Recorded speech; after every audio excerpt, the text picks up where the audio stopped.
AP అభివృద్ధికి సహకారం అందించాలని ప్రధాని మోడీకి మంత్రి నారా లోకేష్ విజ్ఞప్తి చేశారు. 2047 వికసిత భారత్ లక్ష్యాన్ని చేరుకోవడంలో ఏపీకి తన వంతు సహకారం అందించేందుకు దిశానిర్దేశం చేయాల్సిందిగా విన్నవించారు. వికసిత భారత్ లో భాగంగా స్వర్ణాంధ్ర 2047 విజన్ ను సాధించేందుకు సీఎం చంద్రబాబు చేస్తున్న కృషికి తోడ్పాటు అందించాలని కోరారు.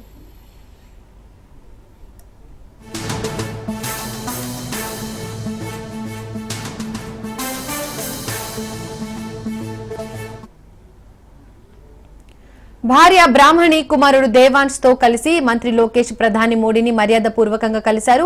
ఢిల్లీలోని మోడీ నివాసానికి వెళ్లిన లోకేష్ కుటుంబం దాదాపు 2 గంటలు ప్రధానితో మాట్లాడారు. మోడీకి లోకేష్ శాల్వా కప్పి తిరుమల శ్రీవారి విగ్రహాన్ని అందజేశారు.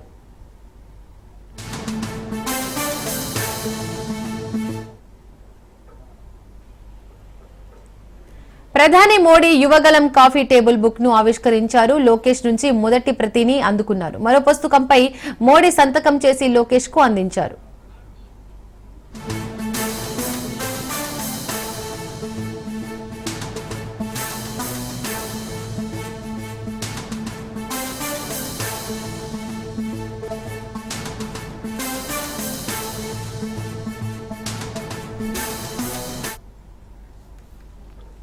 ఇక 2024 ఎన్నికలకు ముందు లోకేష్ చేపట్టిన 3132 కిలోమీటర్ల పాదయాత్ర విషయాలను ఈ కాఫీ టేబుల్ బుక్ లో పొందుపరిచారు. యువగలం పాదయాత్ర జగన్ అరాచక పాలనను అంతం చేసి ఎన్డీఏ కూటమి విజయానికి బాటలు వేసిందని లోకేష్ వివరించారు.